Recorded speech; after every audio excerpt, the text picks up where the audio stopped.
si está en un quirófano, si está en sala de recuperación, si está en hospitalización o si está en unidad de cuidados intensivos. ¿Qué otra cosa me habla de la gravedad del paciente? Los equipos que acompañan, cánula binasal, respirador, de repente un monitor, de repente está colocado a vías, de repente está colocado a un electroencefalograma. Los equipos que acompañan al paciente nos hablan de la gravedad del paciente. ¿Cuál es la característica principal del paciente? El paciente va a tener el siguiente. Primero, su posición o la actitud que toma. Si puede estar sentado, echado, de actitud no característica, cuál es el estado mental del paciente y las fases que las vamos a conocer o vamos a repasar el día de hoy. Dentro de la ectoscopía que ustedes van a conocer, entender que la ectoscopía es la primera parte de la historia clínica.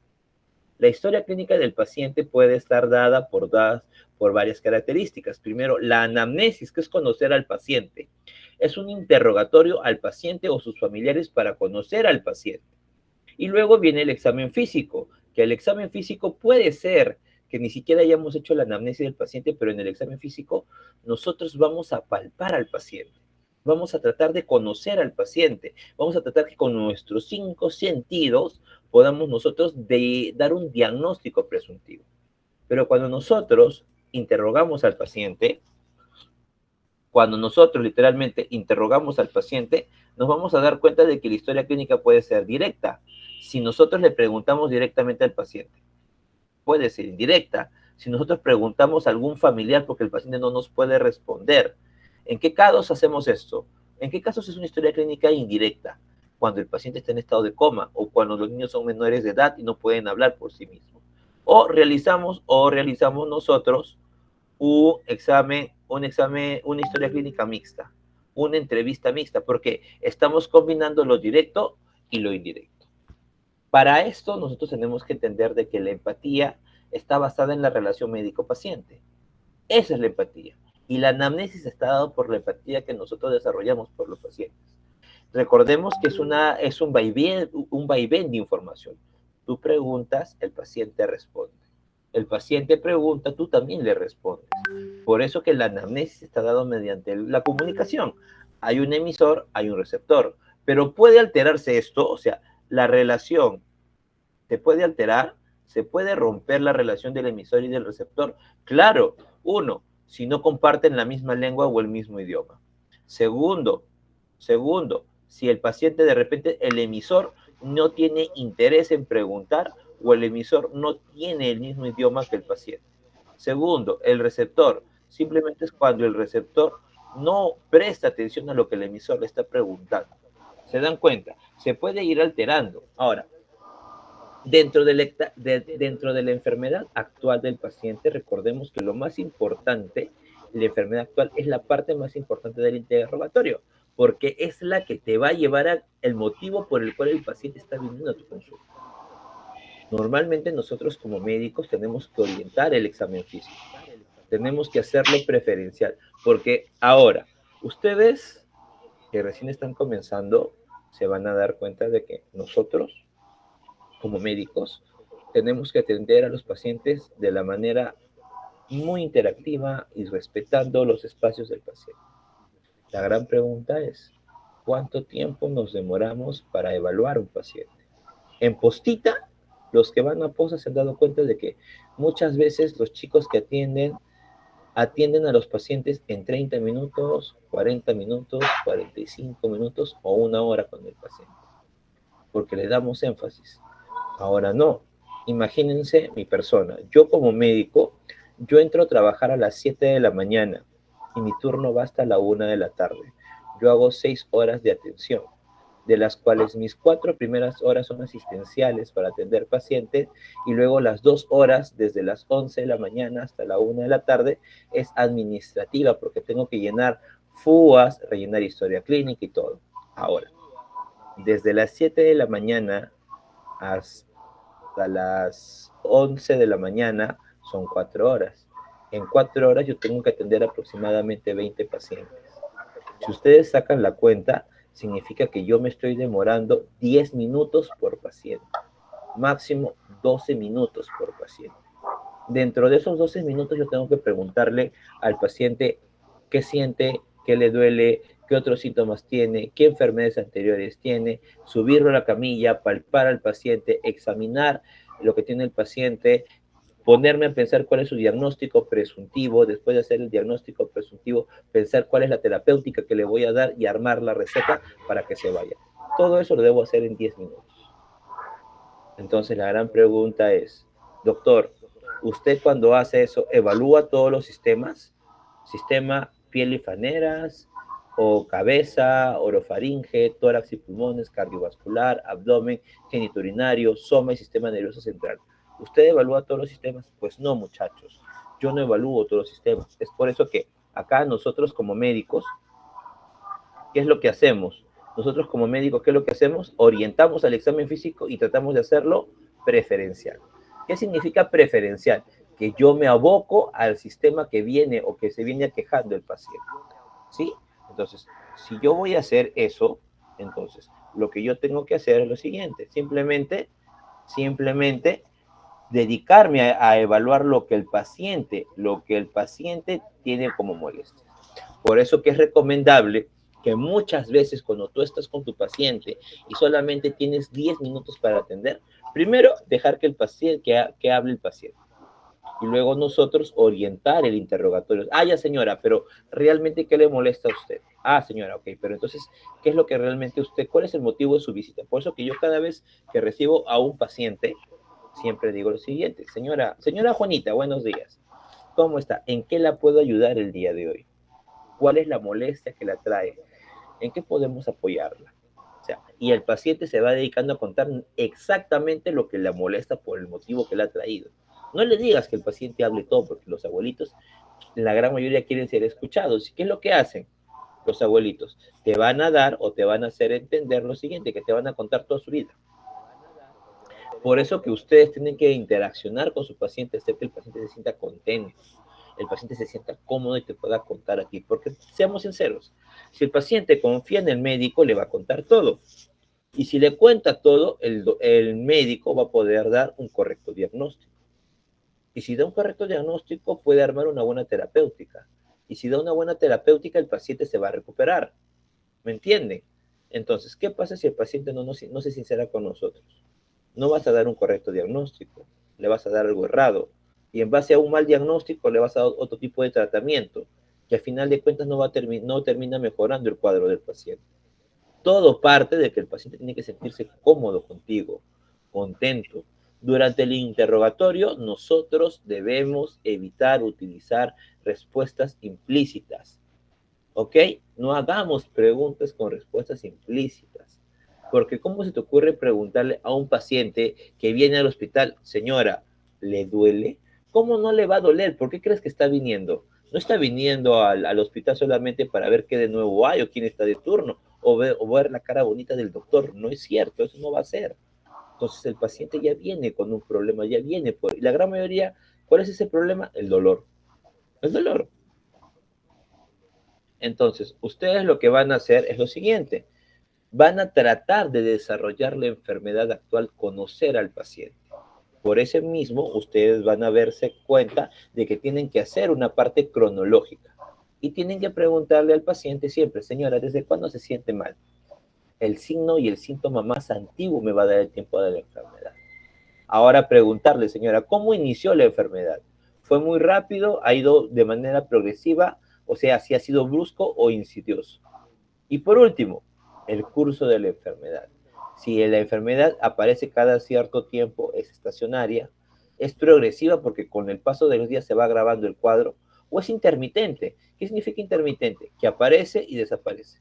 Aparece y desaparece la patología, que muchas veces no está bien curado, bien tratado. ¿Ok? Entonces, conociendo un poquito nada más de lo que es la historia de la exploración, recordemos que el examen físico o lo que ustedes van a desarrollar más adelante está conformado por cuatro partes. La inspección, que es lo que ustedes están viendo, la palpación, que es lo que ustedes están tocando, la auscultación, que es lo que ustedes están escuchando, o la percusión, que es lo que ustedes van a palpar, van a golpear para entender si alguna cavidad está llena o está vacía. Por eso que en la segunda mitad del siglo XVIII, Leopold Auburger introdujo el tema de la percusión. revisando los toneles de vino. Pero previamente a este segundo siglo XVIII, a la segunda mitad, en la antigüedad, en la antigua Grecia, aparece Hipócrates, haciendo el juramento hipocrático y siendo el padre de la medicina. 500 años antes de Cristo, Hipócrates lo que hace es desarrollar un examen físico. Y el examen físico solamente tenía dos cosas: la inspección, que es lo que yo miro, y la palpación, que es lo que yo toco, nada más. La percusión la ingresó Leopold Auburger a partir del siglo XVIII. Y a partir de ahí empezó a tener un poquito más de contacto con la actividad científica, y es cuando esta técnica de la percusión toma fuerza por Corvisart, que era el médico del propio Napoleón Bonaparte. Luego, muchos años después, empezamos a tratar de escuchar y se desarrolla la auscultación directa. ¿Qué hacíamos en la auscultación directa? Nos colocábamos nuestra oreja sobre el cuerpo del paciente para escuchar algo. Pero lo bueno es que con el paso de los años y llegando a 1819 se realiza la auscultación indirecta. Y la auscultación indirecta es aquella que se hace con el estetoscopio, porque tu oído no está yendo directamente al cuerpo del paciente, sino que está agarrando otro cuerpo y de recién está viniendo para la auscultación indirecta. 9 años después, o sea, más o menos en 1828, Priore inventa la percusión indirecta usando un plexímetro, que era un instrumento de metal que nosotros percutíamos. En la actualidad, el plexímetro ya no sirve, sino que nosotros mismos lo desarrollamos con nuestras manos. Cuando palpamos y empezamos a percutir, percutimos sobre nuestros mismos dedos, y eso es lo que trabaja. ¿Cómo era un plexímetro? Este era un plexímetro. Era una placa de metal que tú colocabas sobre la espalda del paciente y percutías ahí para ver si había líquido o había aire. ¿Ok, muchachos? Seguimos. Recordemos esto, que es muy importante: los signos y síntomas. Un síntoma no es nada más y nada menos que lo que el paciente siente, que es propio del paciente. Por eso que los síntomas son subjetivos, no pueden ser medidos. Un síntoma es aquella sensación o molestia de la enfermedad en la cual el paciente solamente manifiesta lo que siente desde su perspectiva. Por eso que es subjetivo. Mientras que los signos son manifestaciones objetivas, escuchen, objetivas y físicas. Eso quiere decir que los signos pueden ser cuantificables, los signos pueden ser contables, los signos pueden ayudarte a desarrollar otras herramientas, o el hecho de que te permite desarrollar métodos exploratorios mejores de lo que ya tenemos. ¿Ok? Entonces, hasta ahí entendemos. Síntoma, todo aquello subjetivo que no puede ser medido. El más común es el dolor. Mientras que los signos son aquellas manifestaciones que pueden ser cuantificables, observables y medibles. Los signos vitales son 5: la temperatura, la presión arterial, el pulso cardíaco y la frecuencia respiratoria. Y ahora último se agregó un quinto. ¿Cuál es el que se agregó? La saturación de oxígeno.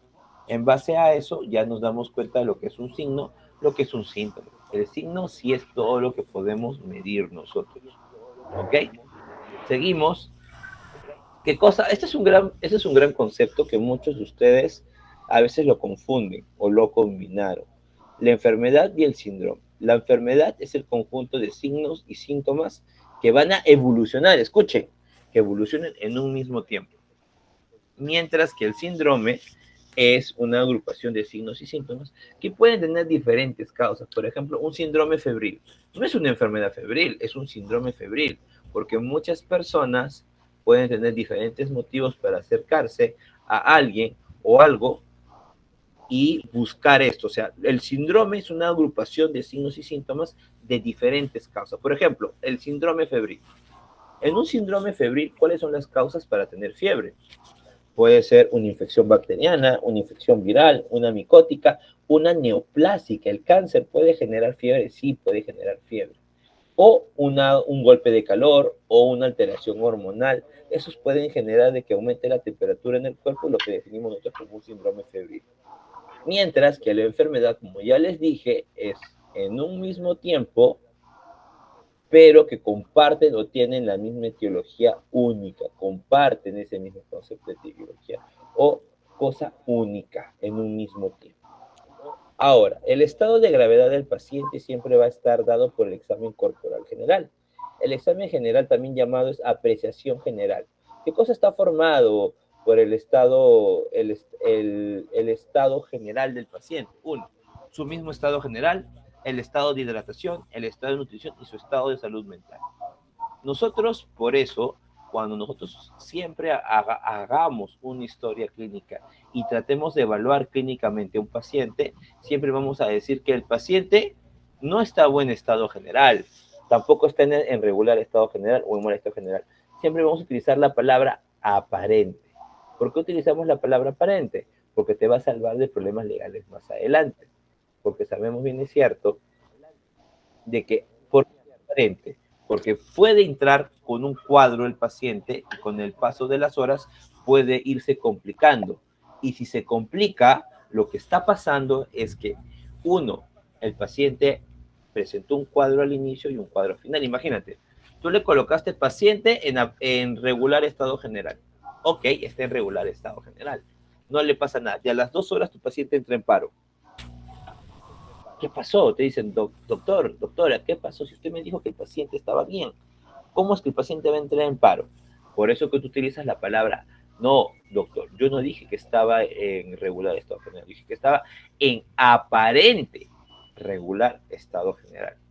Y que mi familia no estaba en un buen estado general, sino que en un aparente buen estado general. ¿Te das cuenta? Ese aparente va a aliviar bastante el cuadro del paciente, porque te puede ir de lo simple a lo complejo en un ratito. ¿Ok? Entonces, miren, lo que ya les dije a ustedes, el estado de gravedad del paciente siempre va a depender de dónde se encuentra el paciente y qué cosas que están bajo su control. Por ejemplo, ¿cómo es eso de que lugar donde se encuentra el paciente? Ya les dije, no es lo mismo un paciente en el tópico de emergencia, no es lo mismo el paciente en un prehospitalización, en el tópico de cirugía, en sala de quirófano, en la misma sala, en la pasada de visita al día siguiente. O sea, va a depender bastante de eso. Por eso que el estado de gravedad del paciente, ¿de qué depende? De una cánula de oxígeno, de la máscara de oxígeno, el tubo de Mayo, tubo endotraqueal, una cánula de traqueotomía, un catéter venoso central y un tubo de drenaje torácico u otras cosas que vayamos necesitando durante el procedimiento. Por ejemplo, miren acá esta paciente sí está en un grado, un dificultoso estado de salud del paciente, porque miren cuántos equipos está conectado. Esto es lo que nos decía acá. La gravedad, el estado de gravedad puede ser evaluado por dónde. Un lugar donde se encuentra el paciente y hay una estabilidad de los controles vitales. O sea, nadie le controla nada, pero acá sí. Por eso que los pacientes se anuncian, la gran mayoría salen, pero nadie informa a los pacientes que salen o se recuperan de UCI. Siempre se conforman en preguntar si el paciente está o no está mal actualmente. ¿Ok? Seguimos. El estado de gravedad, por ejemplo, miren el ventilador mecánico, los monitores que tiene, el tubo endotraqueal y la alimentación parenteral que también va a recibir el paciente. O sea, si te dan cuenta que el paciente lleva una de estas cosas, nos está mostrando que el paciente no está bien cuidado. Está en un estado grave, en un estado crítico. ¿Ok? Seguimos. Bueno, esto de acá sí es parte de solamente evaluar la parte de la presión del paciente con el signo de pliegue y el signo del llenado capilar menor a los 2 segundos. Sí, la lengua, miren esta lengua, este es un estado de deshidratación. Por ejemplo, ¿dónde estamos? Miren esa lengua. Miren la lengua de acá. ¿Ven? Miren esos bordes. Miren estos bordes, están todos irregulares. ¿Ok? Entonces, eso es lo que nosotros vamos a evaluar con el estado de hidratación del paciente. El estado de desarrollo del paciente van a tener muchas etapas, donde unas cosas ustedes van a ver el crecimiento, que es el aumento de volumen, y otra cosa es la diferenciación. Cuando se están desarrollando habilidades nuevas en el paciente, que esas se van dando según el grupo etario. Por eso que se tomó la decisión de que el grupo etario salga a hacer un barrido al colegio y se tomó las medidas para eso. El desarrollo no es uniforme. Por ejemplo, si nosotros analizamos cuál es la etapa donde más nos desarrollamos más nosotros, en la etapa intrauterina, porque la etapa intrauterina en menos de 8 semanas ya te desarrollas tus órganos bien bonitos, ¿entiendes?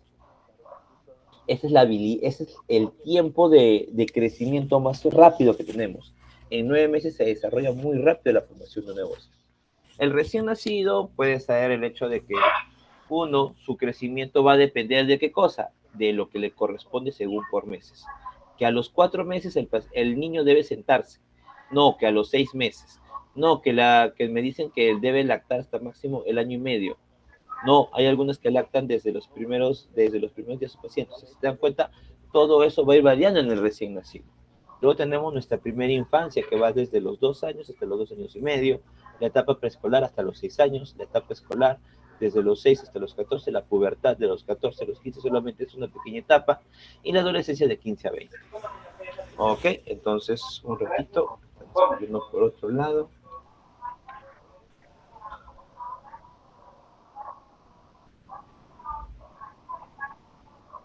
Ya. Entonces, seguimos. Ese es el estado de desarrollo del paciente. Dense cuenta cómo se va a ir desarrollando. Por ejemplo, acá tenemos el gigantismo, tenemos el gigante de Paruro, acá hay una alteración en la talla. Este es otro estado de diferenciación. Miren, esto es un varón que tiene pelos hasta en el pecho, pero que tiene mamas. ¿Y por qué tiene mamas? ¿Qué había pasado? Pues se hizo un examen. Este es un caso muy reconocido. Este paciente a los 30 años quiso ser papá, pero se dio cuenta de que no podía embarazar a su esposa. Fue a hacer los exámenes adecuados y llegaron a hacerle un barrido cromosomal, un examen de cromosomas. Y en el examen de cromosomas le detectan que tiene el XXX, 3X. ¿Qué significa? Bueno, no, tiene un XXY, porque tiene rasgos masculinos. ¿Qué significaba? Que a final de cuentas este paciente desarrolló un pseudo hermafroditismo. Por fuera era un varón, pero cromosomalmente era mujer. Y es por eso que se habló de los estados de diferenciación. El estado corporal del paciente en el estado nutricional, recordemos que esto le va a servir para ustedes que quieren mantener su peso. Normalmente el peso teórico de una evaluación se va dando por la talla del paciente. ¿Ok? El peso teórico se va dando por la talla del paciente menos 100. Así de simple. Que ese es el peso en kilogramos.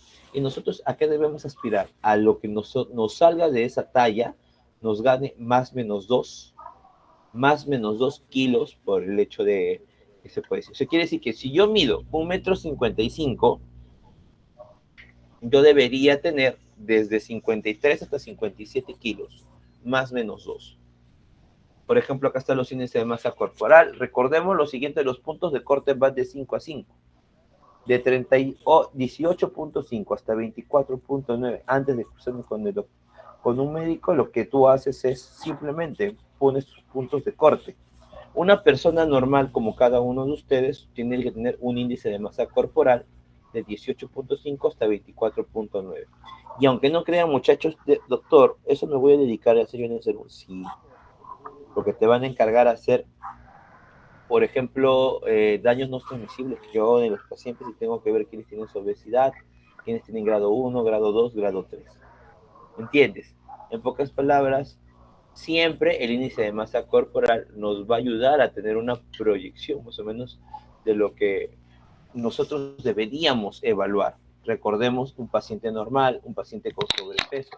Hasta sobrepeso se puede manejar ya que con dieta, pero si los pacientes tienen un índice de masa corporal que ya está siendo mayor de 30 o de 35 en el segundo grado o por encima de 40 en el tercer grado, siempre vamos a estar nosotros dispuestos a poder evaluar pacientes en base a eso. En pocas palabras, nosotros evaluamos el índice de masa corporal para ver si esto tiene una repercusión como riesgo de síndrome metabólico. Y el síndrome metabólico a la larga va a poder perjudicar en diabetes e hipertensión. Entonces, si uno no tiene ninguno de esos grados, lo mejor es quedarse ahí, y nuestra función como integrantes de nuestra familia es orientar a las personas o a nuestros familiares cuál es la manera correcta de hacer, de poder evaluar o clasificar a este tipo de índice de masa corporal. Lo otro es el examen corporal del estado de nutrición. Acá lo único que tenemos que recordar de todos estos slides es que sí se puede evaluar fríos en situaciones donde antes no había.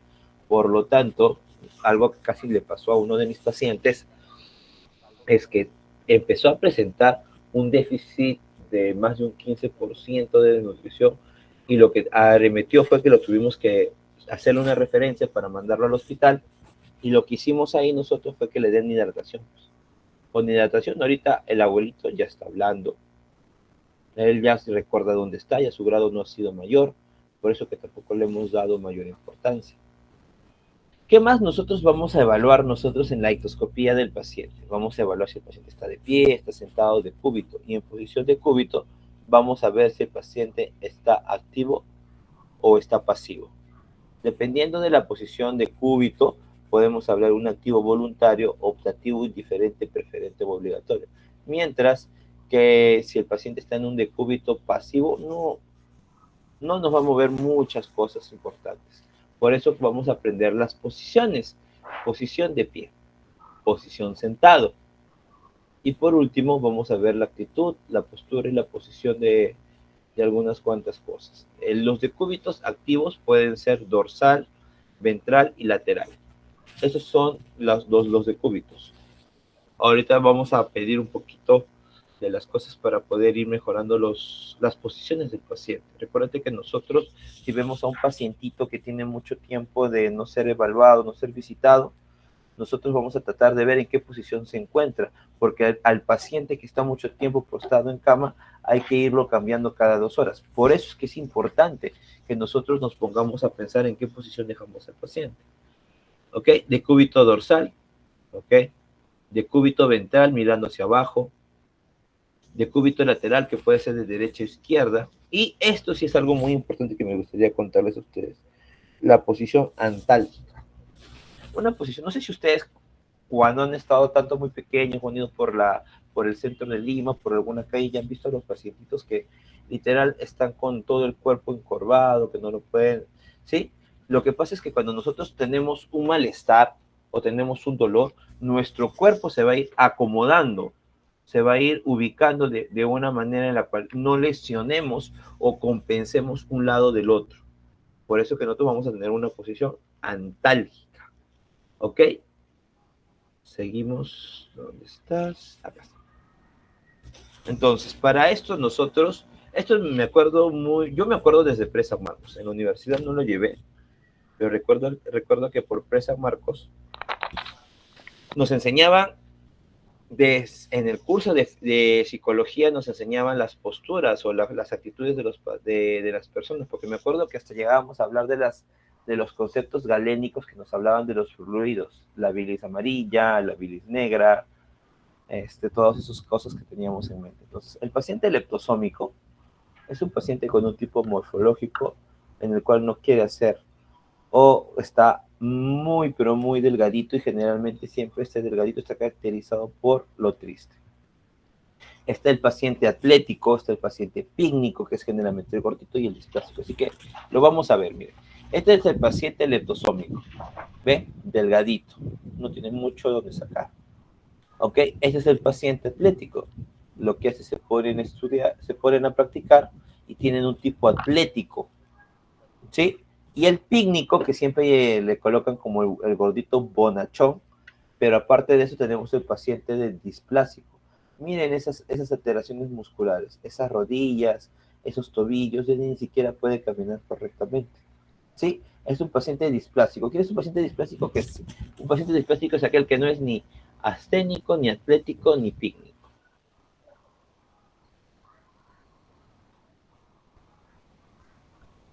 ¿Ok? Hasta acá tenemos lo siguiente. Repetimos de nuevo. Tenemos al leptosómico, que es el delgadito, tristón.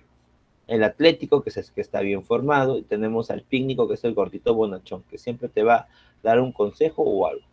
Son características de los pacientes. Y el morfológico y el displástico, que ya le dije que es el dolor tremendo, la curvatura que está teniendo, porque el paciente ya solamente le están dando hasta que pase el suceso. Ya, seguimos. Entonces, en el examen físico, nosotros vamos a evaluar el estado de salud mental. El estado de salud mental lo que trata de evaluar a través del examen de Glasgow, pero el día de hoy no vamos a hacer tanto Glasgow, sino que el estado mental evalúa el estado de conciencia. Escuchen, el estado de conciencia, orientación, tiempo, lugar y persona. ¿Ok? Entonces, al examen físico mental, nosotros vamos a entender, uno, si el paciente está lúcido, está somnoliento, si hay cansancio, letargia, supor que no pueden descansar y otros malestares. ¿Ok? Entonces, Antes de seguir, porque ya me he ido de largo y he empezado a hablar largo y corrido, lo que yo quiero preguntarles a ustedes, cómo, cómo normalmente ustedes entienden lo que es la conciencia de la persona? Una cosa es el nivel y otra cosa es el contenido, ¿sí? Denme un toque, me están llamando, denme 2 minutitos para continuar con esta parte, ¿ya?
Ya muchachos, hemos vuelto.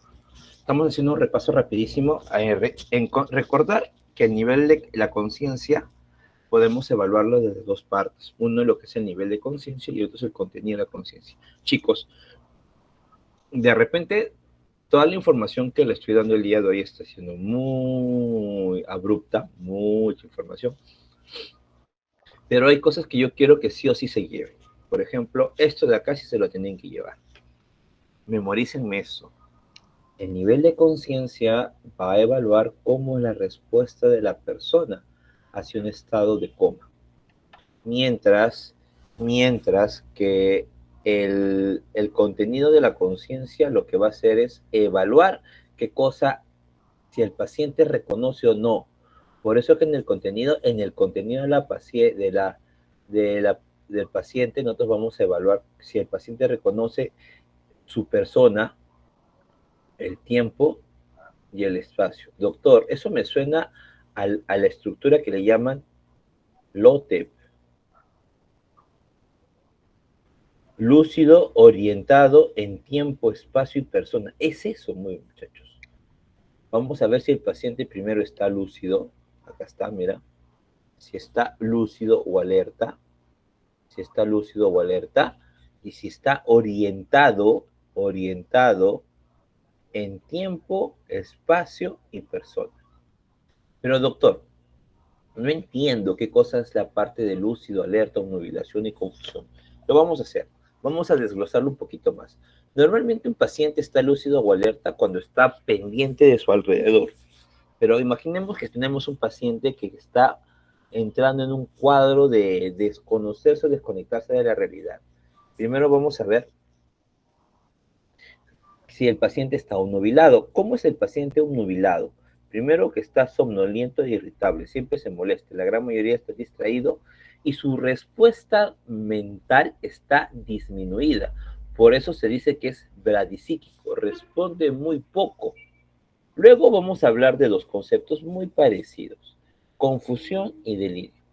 ¿Cuál es la diferencia entre confusión y delirio? Acá está, que el delirio presenta alucinaciones, mientras que en la confusión solamente ¿qué cosa hay? Hay una desorientación leve. ¿En qué? En tiempo y espacio. De repente el paciente te dice, sí, doctor, estamos de noche. Tú miras a la ventana y ahí está el sol. El paciente está desorientado en tiempo. Y tú le preguntas, señor, ¿dónde se encuentra? Ah, no, que estoy yendo acá a la casa de mis hijos y está en el hospital contigo. Entonces, su espacio también se ha alterado. Por eso que nosotros lo que evaluamos es tiempo, espacio y persona. Pero en persona nunca se va a alterar. porque el paciente sabe muy bien quién es. ¿Ok? Un toque, un toque. Entonces, lo que nosotros vamos a seguir haciendo eso es hablar un poquito del estupor, la ausencia de la respuesta. O sea, en el estupor, muchachos, el problema lo que sucede es que el paciente se está durmiendo y para dormir y para dormirse, lo que el paciente está teniendo, tú le vas a hablar al paciente y el paciente recién va a responder a tu llamado cuando el paciente está presentando estímulos vigorosos. O sea, ¿qué significa? En pocas palabras, tú agarras y sacudes al paciente,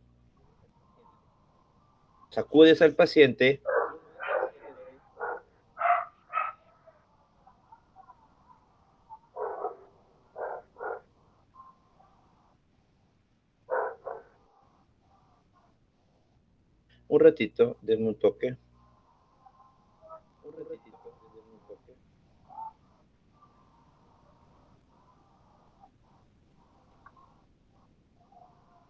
Ah, ya. Entonces, chicos, en el caso del estupor, lo que paciente es que el paciente se está durmiendo y solamente responde a estímulos vigorosos. Tú lo sacudes del hombro, señor, señor, despierte y responde. Ah, sí, sí, sí, sí, sí. Recién está respondiendo a un estímulo vigoroso, a un estímulo que lo va a sacudir. Ese es estado de estupor. Entonces, estado comatoso es una ausencia de cualquier estímulo. O sea, el paciente ni siquiera responde al estímulo doloroso. Vuelvo a repetir, el paciente lúcido conversa contigo y está alerta y sabe dónde está ubicado. El paciente obnubilado está distraído, levemente somnoliente, se para cansando o está levemente irritado. De ahí nos complicamos un poquito más entre confusión y delirio. En la confusión, el paciente se está desorientado en tiempo y espacio, pero en el delirio hablamos de alucinaciones, cosas que no existen. Por ejemplo, te dice, doctor, ahí hay un perro y es un perro negro y me está mirando, me va a querer atacar. Tú volteas y no encuentras a nadie. El paciente está haciendo alucinaciones. Eso es delirio. Después del delirio, la confusión en la cual el paciente todavía está despierto, está reaccionando. El paciente todavía de repente su nivel de conciencia se viene alterado por si encuentra o no encuentra relación del tiempo, espacio, persona o no. Pero por debajo de la confusión y el delirio está el estupor. El paciente se duerme a cada rato y solamente despierta o reacciona a un estímulo vigoroso, que tú le sacudas el hombro o que le hables fuerte. Y luego después de eso viene el cuadro más complicado, que es el estado comatoso o el estado de coma. Acá el paciente, porque tú por más que le estimules con algún estímulo doloroso, el paciente no va a responder. El paciente está en estado de coma o como normalmente nosotros lo definimos en términos médicos, el paciente está planchado. Ahora, otra cosita bonita que ustedes van a recordar bastante y es que van a desarrollar su ojo clínico, es que vamos a ver las facies. Los facies son signos destacados, son alteraciones o son cosas que nos van a determinar o direccionar el diagnóstico ya hacia patologías establecidas o conocidas. Entonces, ¿qué cosas son las facies? Es el conjunto dado por la configuración anatómica, rasgos en la cara, rasgos expresivos, la coloración de la cara. Eso nos va a ayudar a orientar el diagnóstico y nos puede revelar hasta el estado anímico del paciente. Por ejemplo, miren, fascia dolorosa. Normalmente en una fascia dolorosa el paciente va a presentar los siguientes. Surcos profundos en la región frontal, hay una simetría facial, hay una ptosis palpebral izquierda. En la fascia anémica el paciente está muy claro, está poco sonrosado, está literalmente una palidez generalizada que puede comprometer hasta los labios, o sea, los labios pueden hacerse más claros. La fase amímica no tiene ninguna expresión ni una mímica en la cara, es una fase inexpresiva. Esta persona no sabe si está feliz o está triste. Esto le llamamos fase amímica o parkinsoniana. Cara inexpresiva, no expresa emociones, rigidez facial, ojos fijos y en la gran mayoría saliva que puede escurrir por una comisura de los labios porque el paciente ni siquiera controla sus expresiones en su cara, no sabe si está triste o feliz. ¿En qué enfermedades? En la enfermedad de Parkinson o en pacientes que toman bastante fenotiacinas. Tenemos luego la fase sardónica. Esto es de la enfermedad del tétano. Normalmente el tétano genera una alteración en la placa motora, generando una rigidez muscular. ¿Sí? ¿Dónde están los chicos de la 23? Que ya han llevado fisiología. Ellos saben muy bien lo que es una alteración de la placa neuromotora. Entonces, ellos ya han visto en sus prácticas de fisiología sobre la enfermedad y las alteraciones de rigidez que puede generar. Y como genera una rigidez, ¿qué va a generar? Contracción involuntaria de los músculos faciales por parálisis espástica. Doctor, no entiendo. Simplemente los músculos de la cara se ponen duros como un tipo de parálisis que no puede ser movible. Espástica, dura. Segundo, ¿cómo caracteriza es esto? La frente se arruga. Cejas y alas de la nariz están elevadas. Y sí es cierto, miren muchachos. Miren, ¿dónde estamos? Miren las cejas cómo están arqueadas. Miren esas cejas arqueadas. Lo otro, miren esto, cómo se elevan las fosas nasales. ¿Vieron? Frente, cejas y alas de la nariz se elevan. Risas sin emotividad. Miren esa risa. Esa risa no hace referencia a que está feliz o algo. No, no hay nada. Luego tenemos la fase de la esclerodermia, dada en la enfermedad de la esclerodermia. En la antigüedad se le conocía como la fase de pajarito. Es una nariz afilada, una piel lisa, una boquita pequeña, mira, labios delgados, con disminución de la apertura labial por atrofia o dureza de la piel. Porque en la esclerodermia la piel se pone dura, dura como la piel de lagarto, que algunas veces lo caracterizan de esa manera. Esta sí está fácil, pues es una fase febril. El paciente está rubicundo, está rojito, las mejillas se ponen rojitas, los ojitos se ponen brillosos como si hubiese llorado y la piel ligeramente sudorosa y sonrojada, pues porque el paciente está febril. ¿Qué más tenemos? La fase adenoide, que es una hipertrofia de adenoides. ¿Qué significa hipertrofia de adenoides? Que tus amígdalas crecen un montón, que hasta te es dificultoso poder ingerir alimentos o tomar agua porque sientes que te vas a ahogar. ¿Qué es lo que pasa con este tipo de pacientitos? ¿Cuál es su característica? Primero, nariz estrecha. Respiración, el paciente respira por la boca, porque por respirar por la nariz no le va a bastar. Prognatismo del maxilar superior, maximilar inferior pequeño, ahí tiene las dos cosas que van de la mano. Y el labio superior está en hipotonicidad. Miren el labio, miren al niño, miren esos labios superiores.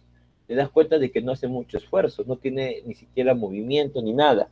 Por eso los labios superiores están con poco tono muscular, o sea, no se están moviendo. Esta sí es una fase muy importante que ustedes van a ver en los pacientes críticos, la fase hipocrática o caquéctica. Normalmente esto en qué patologías encontramos en TBC avanzado, desnutrición crónica, cáncer terminal, VIH en estadio SIDA. ¿Cómo vamos a ver al pacientito? Hundimiento de los globos oculares. Mira, atrofia de la región temporal y de la región submentoniana. ¿Sí? Atrofia de la región temporal y de la región submentoniana. La nariz está afilada, miren chicos, bien alargadita. Y algo que hemos visto, y ustedes van a verlo más adelante, que este tipo de pacientes no tiene coloración. Se coloca una piel bien grisácea, como el papel bulky. Y generalmente es un paciente que está en estado muy adelgazado. Volvemos a repetir, la fase hipocrática está dado en pacientes con TB avanzado o que nos han hecho un multidrogo resistente, que ya no le está bastando con los antibióticos. Pero si uno me dice de que normalmente una persona de este tipo que tiene un hundimiento de oculares o de globos oculares, una atrofia ya de la región temporal y submentoniana, es un paciente que si tú le levantas el polo también va a tener hundimientos intercostales, pero ya les dije, estamos desarrollando ojo clínico. ¿Qué significa que desarrollemos ojo clínico? Que no debemos preguntar nada a nadie. Ustedes deben suponer todas estas características en base a lo que están viendo. O sea, están desarrollando qué cosa? Su ojo clínico. Miren esta fase lúpica, esta es muy bonita de verlo, bueno, para nosotros académicamente, no para el paciente, porque en la fase lúpica el paciente sufre de lupus eritematoso sistémico, LES. Normalmente, ¿qué pasa? Que el eritema se forma la enfermedad que está dado que es el lupus, tiene una característica muy peculiar de evaluar a las mujeres, que las mujeres hacen sus alas de mariposa a nivel del rostro. Otro, estas manchas abarcan hasta el rostro, abarca el dorso de la nariz y las mejillas, o sea, abarca, pero miren lo siguiente, o sea, puede marcarse las alas como si fuera algo rojito, pero respeta los surcos nasogenianos. ¿Qué significa respeta los surcos nasogenianos? Este es el círculo nasogeniano. Que uno se puede pintar todo esto.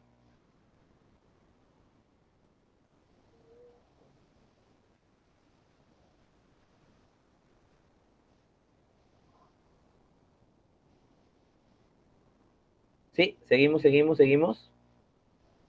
Entonces, el paciente, recordemos que lo que va a tener es lo siguiente, es un eritema malar.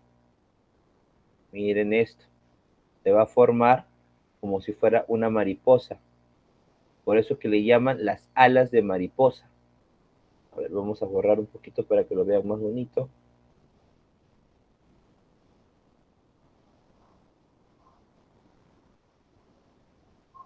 Normalmente, en estos casos, el paciente lo que nos va a hacer en el lupus eritematoso sistémico va a formar las alas de la mariposa.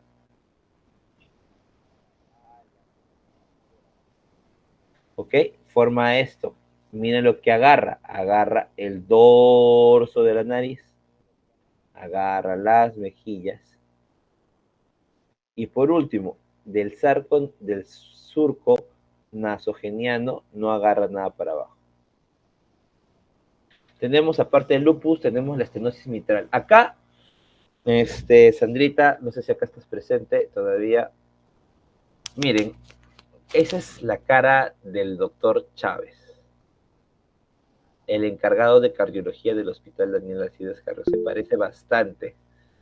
Por eso que al doctor, es por eso que al doctor, cuando él agarró la jefatura de semiología en Carrión, el doctor terminó siendo entrado a sala a quirófano y le hicieron 4 bypass al doctor, al doctor Chávez.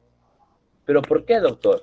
Mire, vamos a ver las características. El doctor Chávez tiene este mismo rostro.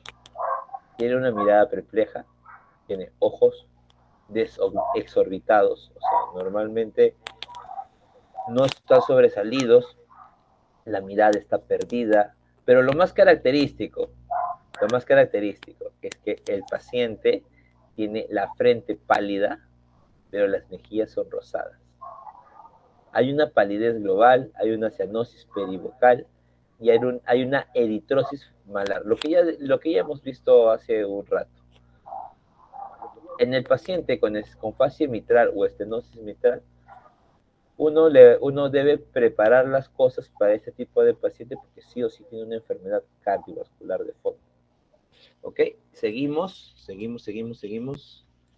Luego tenemos la fase disneica. Esta es una fase que nos asusta bastante, de verdad, muchachos.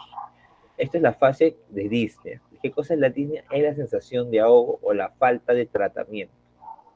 Literal, es un paciente que tiene años con una enfermedad respiratoria. Por eso que normalmente siempre la presencia de ansiedad. Pero doctor, ¿por qué ansiedad si ya está acostumbrado hace tiempo? Fácil, porque si uno recuerda qué cosa es la disnea es la sensación de falta de aire. Es como sentirse ahogado. Imagínate que tú estás cursando ahorita con una posible disnea y si no tienes quien te ayude, te vas a ahogar.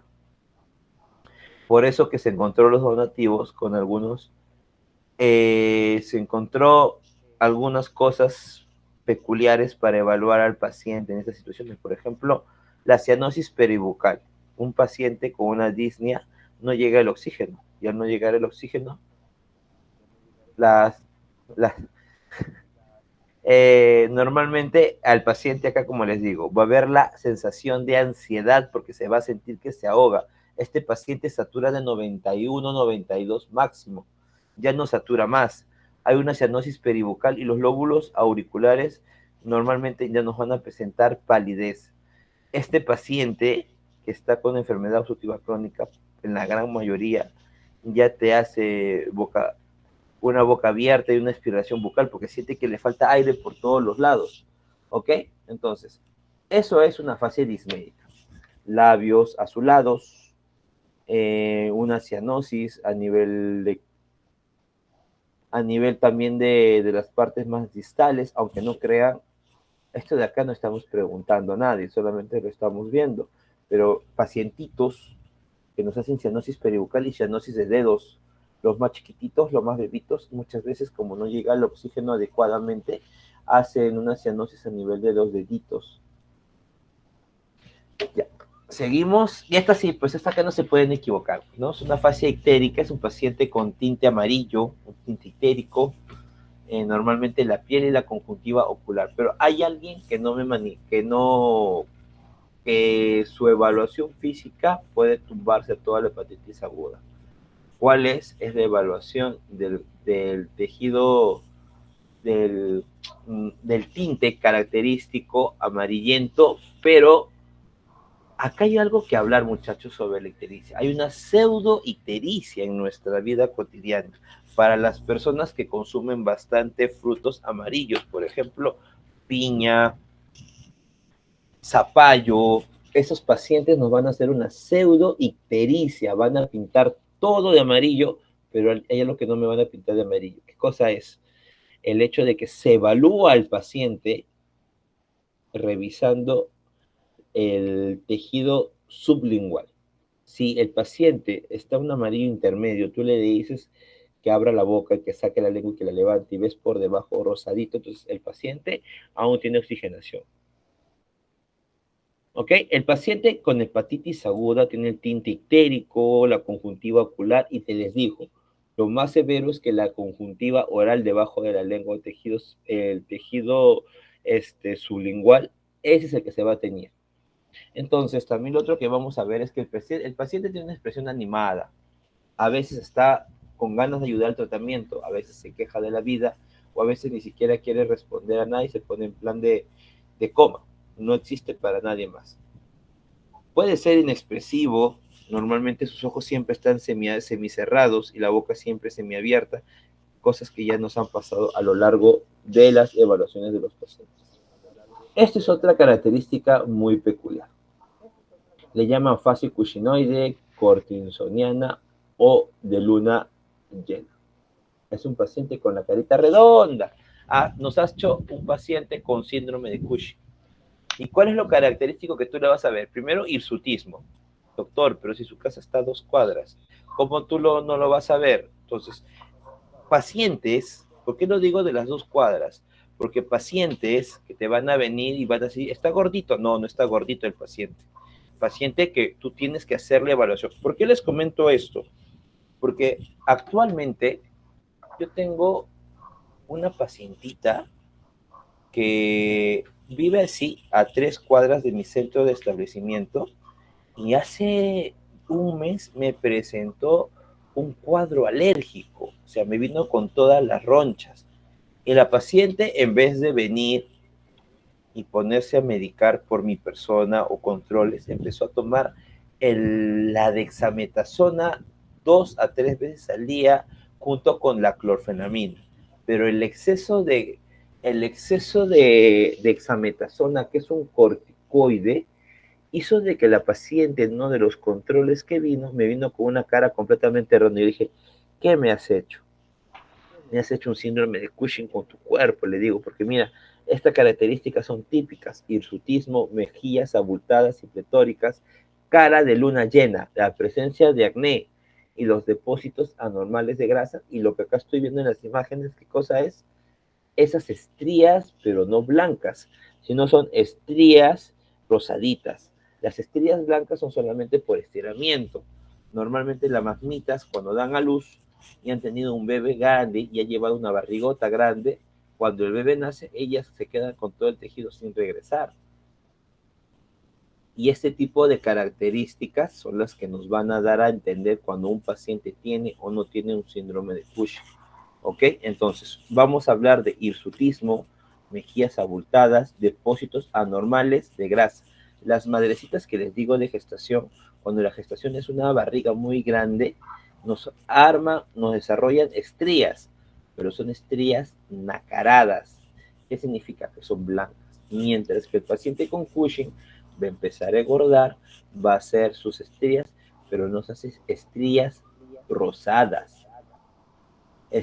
Nos hacen estrías pigmentadas, o sea, son eritematosas. La gran mayoría, como le digo, son rosaditas. Seguimos. Esta es una fase que es la mixedematosa o hipotiroidea. Este es el paciente que tiene hipotiroidismo. En el hipotiroidismo todo tu sistema disminuye. No tienes ganas de hacer las cosas, paras más que todo el tiempo cansado. Hay una palidez, hay una piel áspera. Normalmente algunos la confunden con los cuadros renales y le dicen tienes una piel terrosa. O sea, que viene de está teniendo, o sea, es una característica de una piel terrosa, pero eso es para la renal. Lo vamos a hablar dentro de un ratito. Dentro del hipotiroidismo vamos a ver un paciente con cara redondeada, una mirada triste, cansada, pero a la vez activa, porque es alguien que quiere estar presente en todo, pero que su mismo cuerpo no tiene ganas y se apaga. Doctor, dos cosas bien claras. Hipotiroidismo, el paciente está cansado, hay poco tránsito intestinal. En el paciente con el hipotiroidismo muchas veces para estreñido.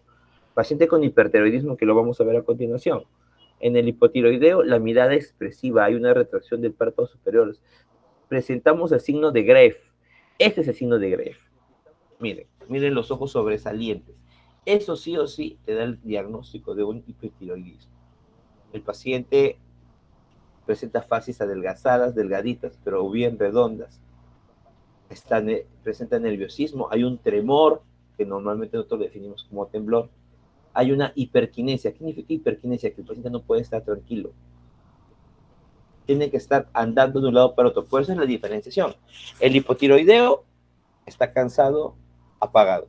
Mientras que el hipertiroidismo es activo, quiere hacer más cosas de las que le corresponden. ¿Ok? Entonces, otra característica que ustedes van a ver en el hipotiroideo es cuando le den la mano al paciente. En primer lugar, el paciente no te va a dar la mano y si te lo da, se siente con tan poca fuerza y cuando tú le evalúas al paciente y le tocas la pielcita, es una piel tersa, todo el mundo dice la piel como el potito del bebé, bien suavecita, bien linda, no está contaminada, entonces normalmente vamos a ver una piel fina y húmeda tersa, vamos a ver hiperquinesia, actividad física muy metida, el nerviosismo, el temblor, las fases que hemos visto y obviamente la evaluación general del paciente. Luego tenemos una fascia botagada. Esta fascia sí es una fascia del paciente que tiene problemas renales. ¿Ok? Este de acá son características de pacientes que tienen la piel pálida, amarillenta y están cursando con ansiedad y depresión. Piensa que ellos ya no sirven para el mundo y tratan de tener un montón de cosas, tratan de vivir en la depresión, de ya no hacer las cosas por uno mismo, sino porque a veces, muchas veces termina siendo dependiente de una máquina que es el hemodiálisis para las enfermedades renales y tiene que hacerse su diálisis interdiario, casi de por vida. ¿Ok? Seguimos. Tenemos en la fase acromegálica, es un tumor en la hipófisis.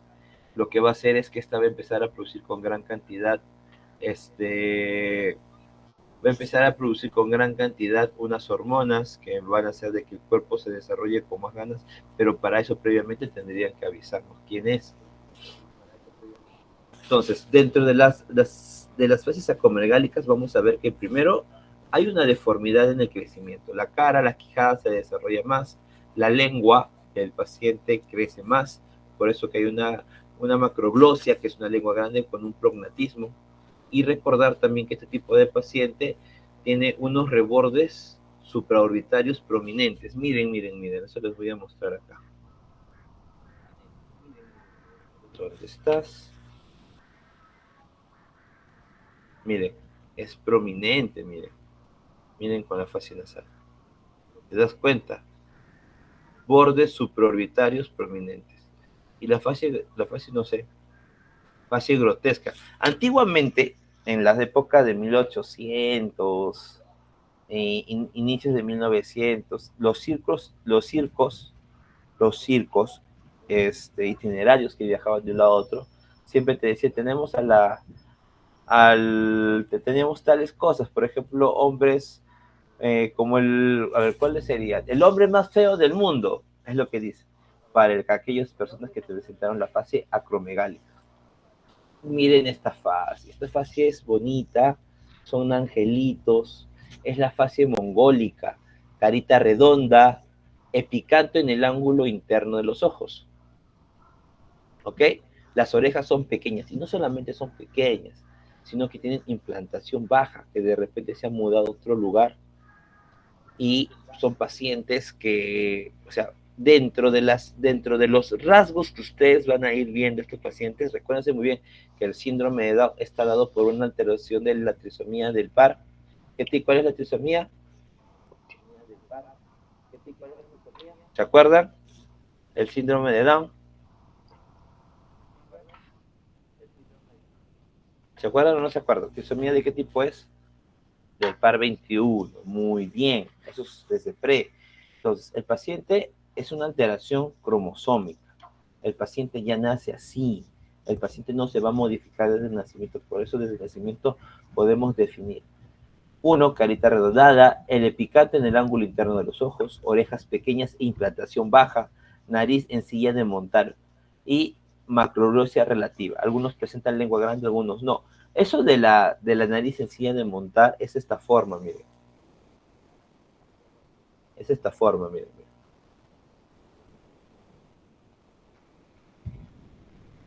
¿Ve? Como una sillita de montar. Por eso es que la ponen así. Ok, seguimos. Ahora sí, nos vamos a ir a edad aparente. Los rasgos que nos permiten calcular la edad aparente primero son las arrugas del rostro, las estructuras óseas y la gravitación de la piel. Normalmente hasta los 25 años ningún rostro va a presentar alguna alteración o un envejecimiento. O sea, todos parecemos de la misma edad hasta los 25 años. Después de los 25 inician los cambios. Primero está que a partir de los 30 años aparece el surco palpogeniano y luego aparece el surco nasogeniano. Por ejemplo, ¿cuál es el surco palpogeniano? A ver, vamos a ir por acá. Este es el surco palpebrogeniano. Y este es el surco nasogeniano.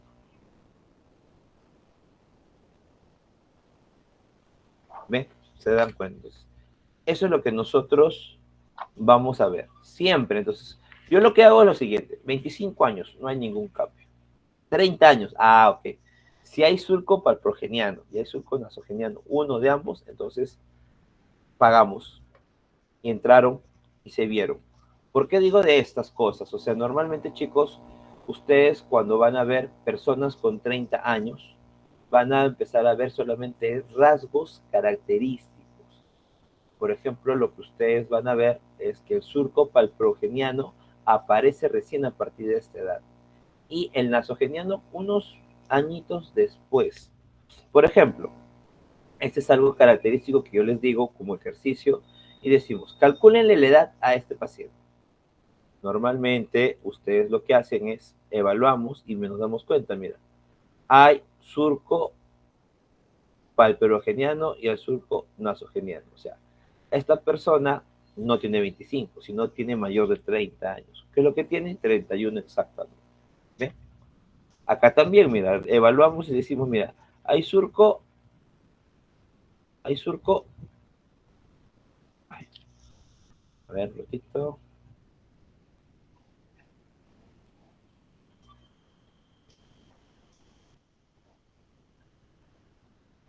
Miren, entonces acá hay un surco nasogeniano y el surco palperogeniano. ¿Viste? Ahí está. Entonces esta persona tiene que tener más de 30 años. ¿Aproximadamente cuántas tiene? 35. A los 40 años, A los 40 años, ¿qué sucede? Hay un ondeamiento de la línea mandibular. Las primeras arrugas en la frente aparecen, pero lo que realmente aparece y define los 40 años es el canto externo, lo que normalmente la gente lo llama, ¿cómo lo llama? Patitas de gallo. Esto aparece a los 40. A los 50, ¿qué es lo que aparece? Las arrugas peribucales. Arrugas peribucales, arrugas en la frente permanentes. Esta es la palabra para los 50 años. Arrugas de la frente permanentes. Y el surco labiogeniano. ¿Qué significa? Que en la frente una persona va a estar normal, sin reír, sin moverse, y se van a formar las arrugas, no se van a borrar. Y lo otro es que aparece el surco labiogeniano. ¿Cuál es el surco labiogeniano, muchachos? Este de acá. Miren. Este de acá. Ese es el surco labiogeniano. Entonces, calculamos la edad de este paciente. Miren, calculemos. Surco palpebrogeniano, sí, van 30. Surco nasogeniano, sí, hay 40. Espérate, y con las arrugas de patita de gallo se cumplen las 40 para 50. ¿Te dan cuenta? ¿Y acá qué edad tiene el paciente? 43 años, porque tiene más de 40. Miren, este paciente ya lo vimos adelante, ahora lo vemos después. 35 acá y miren lo que ha pasado. Las arrugas tú las ves, no las ves, o no, las arrugas enfrente. Entonces se quedó reducido por ahí, entonces no hay arrugas en la frente. Pero sí lo que voy a encontrar en esta paciente, mira, hay arrugas en los gallos. Acá está el surco palpebrogeniano, surco, a ver, surco nasogeniano, y así vamos viendo.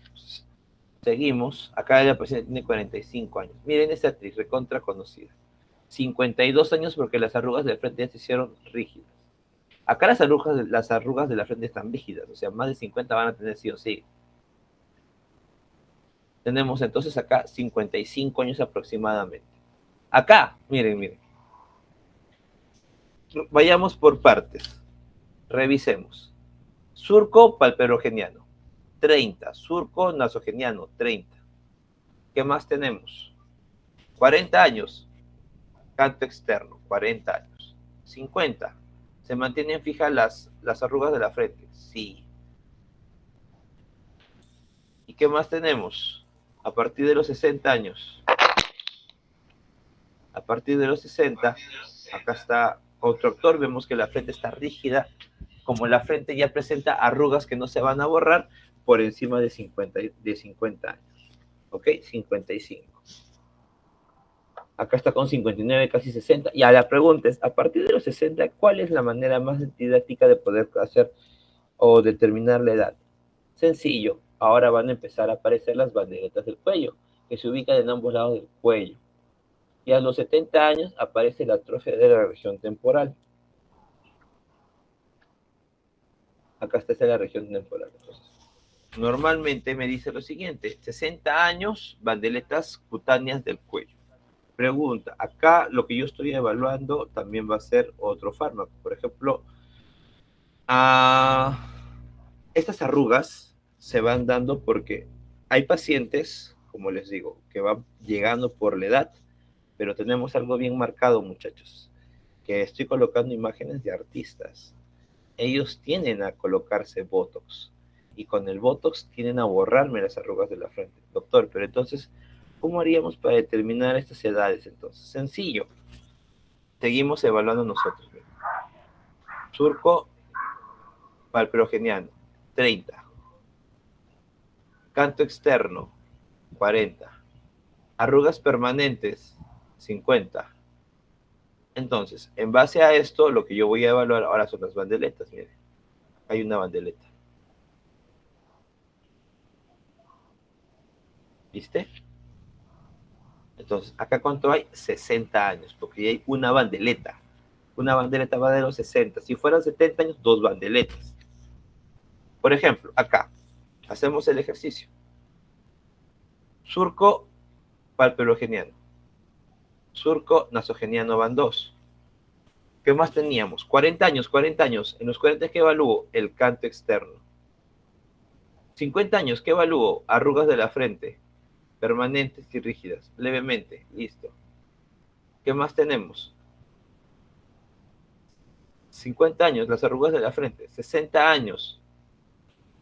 ¿Qué tenemos en los 60 años? Las bandeletas, pues. 2, ahí está. 1, 2. Cada uno por un lado. Entonces seguimos con esto. 64 años, ¿ven? Igualito acá. Ya.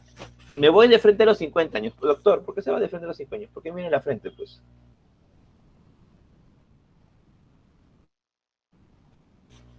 ¿Ok? Entonces, un envejecimiento. ¿Qué edad tenemos acá con este paciente? 70 años aproximadamente. Doctor, ¿pero por qué 70? Sencillo.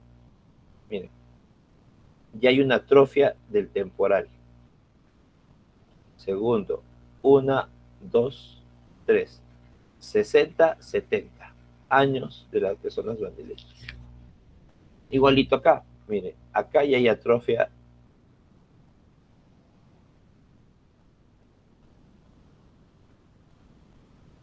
Entonces seguimos para acá, muchachos, que hemos dicho bien claro.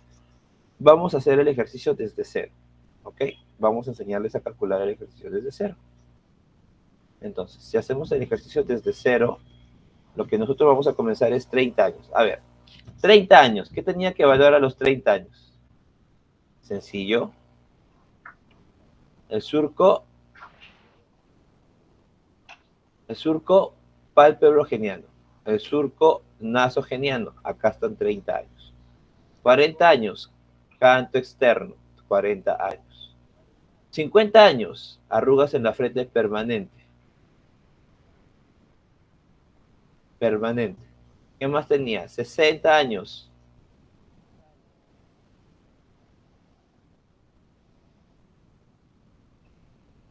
¿Ok?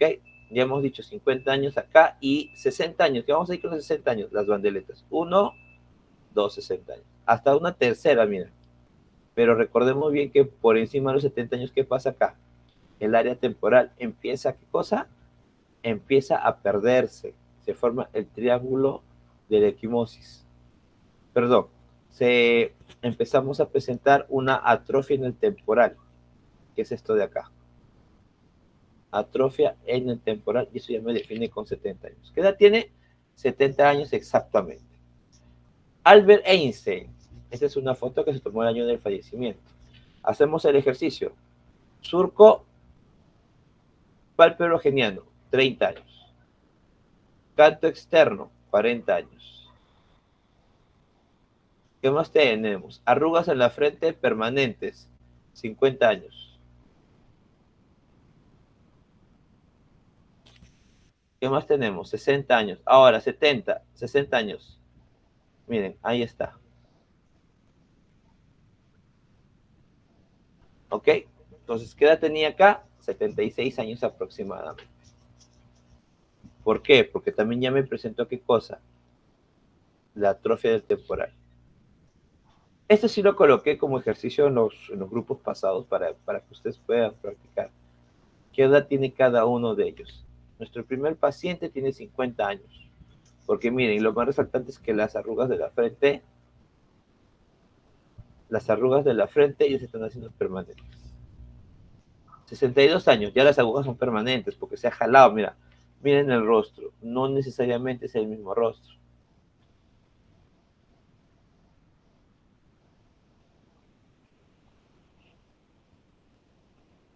$60, la bandeleta, miren, 1, 2. Y acá qué edad tiene? 78 años. ¿Por qué hablamos de 78 años? Porque ya hay atrofia del temporal. Entonces, ¿qué pasa a los 90, a los 80 años? Se aprecia un paralelismo de las arrugas, o sea, las arrugas están paralelas entre sí, ninguna se va a cruzar. A los 90 años, la presencia del triángulo de la vejez. Acá vamos a hablar de la apófisis orbitaria externa, la parte más importante del arco cigomático del hueso malar. Y a los 100 años se habla de una gravitación total de toda la piel. Por ejemplo, vamos a trabajar con esto. Este es el triángulo de la vejez, por si tienen dudas. A los 100 años ya todo se cae. Acá, por ejemplo, mira, 83 años. Miren, las arrugas ya son fijas, cómo están formándose cada una de ellas.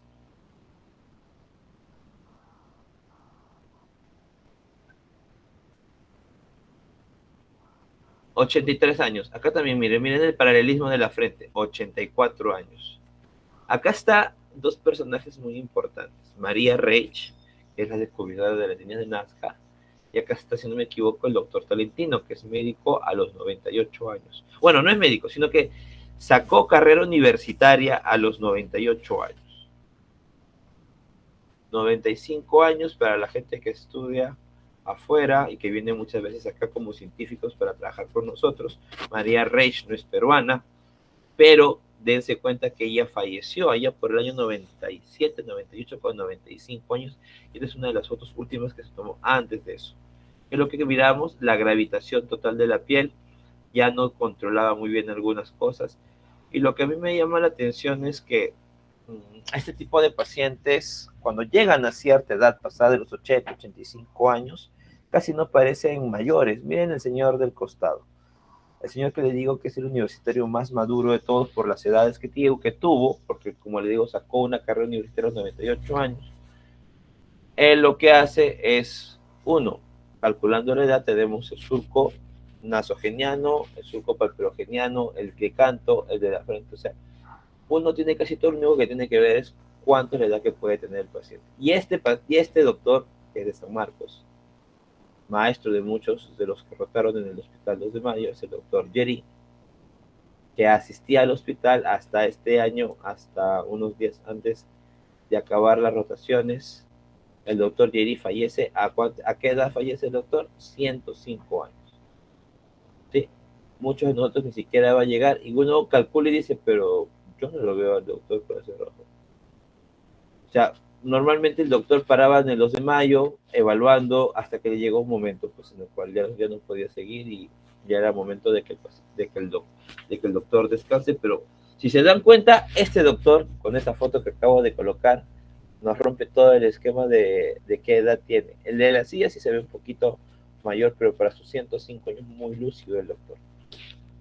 ¿Ok? Entonces, eso hasta el momento tendríamos lo que es ectoscopía.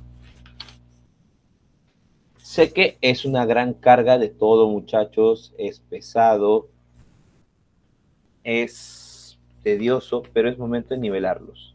Ahora, normalmente yo lo que quiero, les voy adelantando qué es lo que quiero hacer con ustedes y por qué vamos a, a nivelar. Ya hicimos lo que es lectoscopía. Lo que yo les estaría diciendo es lo siguiente, que lo siguiente que nos toca hacer es esto.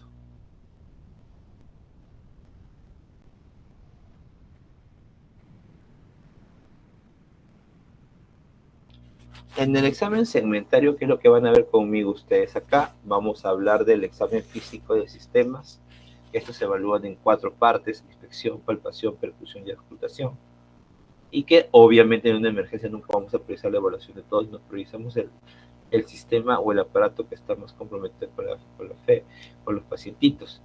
Y vamos a evaluar, les voy a enseñar cómo es que debemos escribir la evaluación de piel y faneras, cómo colocarse los guantes, cómo colocarse las sillas, cómo es que no debemos evaluar al paciente con nuestras manos, mirando, palpando, escuchando, tocando, y esas habilidades que tenemos.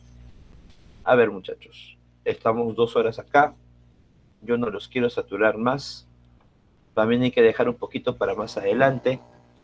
Normalmente el examen segmentario es bonito, hay que enseñarle las herramientas y todo.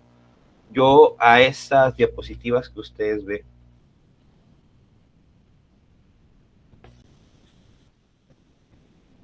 a estas diapositivas, como le digo, las que le he mostrado,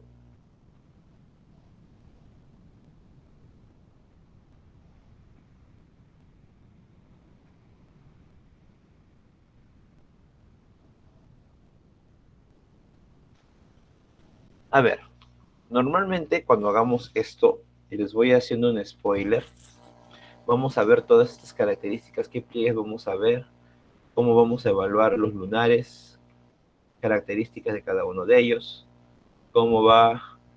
Las preguntas, cuando nosotros nos encontramos con un paciente de este tipo, lo que tenemos que preguntar es si la lesión ha aumentado o ha disminuido. Y normalmente los familiares no saben si ha aumentado o ha disminuido, porque no reconocen el ABC, nosotros tenemos que aplicar el ABC de los lunares. Ya, pero esto lo vamos a hacer para la siguiente clase. Vamos a dejarlo pendiente para que podamos ver y darle primero la bienvenida a cada uno de ustedes a este tipo de talleres. Normalmente siempre voy a invitar a otras personas también para que les puedan invitar a ustedes. Sandrita acá presente, ya pues ella ya está pasando a quinto de alta cirugía. No va a ser sencillo el hecho de las cosas que vamos pasando, pero bueno, nos toca avanzar. Chicos, son las 11 de la noche, no los quiero retener más porque también tienen que descansar ustedes. Yo el día de hoy me disculpo por la demora de 1 hora, pero el día de hoy he tenido turno, he hecho 25 pacientes en la mañana, apenas terminé, tuve que regularizar. Me había olvidado que hoy día era viernes. Los días viernes, como serumisa, yo tengo que ir a mi centro de salud 14, que es el lugar de referencia para entregar documentación, porque los días sábados, domingo no abre. Tendría que esperar lunes para entregar documentos que ya deberían ir avanzando. Por eso que de todas maneras hoy ya volé con las atenciones, casi no respondía a nadie. Y bueno, fui a las 5, 5:30, 6 de la tarde para poder hacer mi cruce de información, lo que me estaba faltando. Y me dicen que todos mis papeles estaban bien. Ya dije, ya, bacán, me voy a ir a preparar mi clase para con ustedes, con los chicos. Y me llaman de la clínica por una pacientita, por un paciente varón de 12 años que me manifiesta que tiene dolor de rodilla y al examen físico se encuentra un crujido. Yo dije, wow, un crujido a nivel de rodilla. Eso no es nada bueno, ¿no? Entonces, como les digo, chicos, hay cosas en las cuales está ya por venirme para dar la clase con ustedes y me llega un paciente con un problema a nivel de la rótula que lo voy a derivar a traumatología. Que justo es uno de los dueños de la clínica donde estoy trabajando. Y ahí nada más me llega un accidente de tránsito. Un joven que se ha caído de la moto y se ha rasguñado toda la cara, toda la rodilla, literalmente a full. Y me tuve que quedar ahí haciendo curaciones. No, ni siquiera, imagínense que ni siquiera he almorzado y hoy día ni siquiera he cenado por estar acá con ustedes. Pero son gajes del oficio. A veces es parte de la formación o el hecho de ser médico. Algunos sacrificios que nos toca dar. No todo es bonito. Así que en un rato, aunque ya son las 11 de la noche, ya no amerita picar nada hasta mañana, pero ya más o menos vamos viendo. No, y no les quise fallar, no, yo las diapositivas ya las tengo hechas, pero me parece muy correcto que debemos de nivelarlos a todos para que hablemos un mismo idioma. Así que cuando a ustedes les toque rotar en los consultorios con Sandra o con uno de los chicos de posta, se le va a hacer más sencillo porque van a entender términos médicos más correctos. Aunque de por sí hay gente que ya pues, está metida en posta hace años y sabe muy bien cómo enseñar a los hermanos menores, saben cómo orientarlos.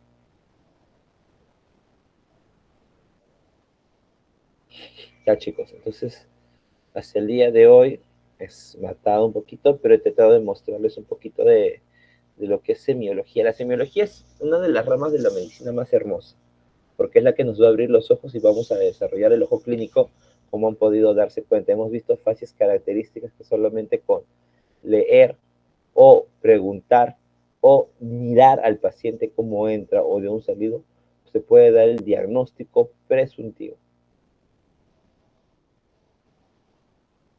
Ya pues chicos, ahora sí, siendo las 2 minutos para las 11, yo mañana tengo libre, pero voy a tener que subir a mi centro de salud para terminar de hacer unas cosas.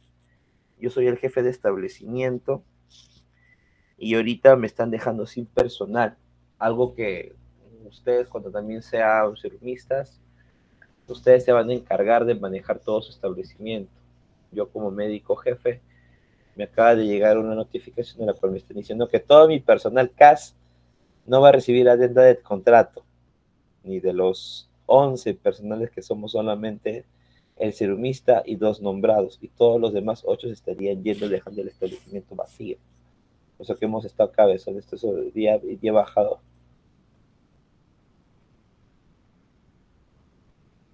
Bueno, muchachos, ha sido un gusto verlos el día de hoy. La verdad que me alegra bastante tener a 4 promociones porque Sandra es de la 21, Stephanie está con la 24, Olenquita es de la 23 y Fabiana y cada uno de ustedes que ya los voy a ir conociendo son de la 25. O sea, sin querer queriendo, vamos avanzando. Este, luego viene la parte de semio, de verdad. Quiero dictar, estoy que quiero dictar la parte de semio hace tiempo,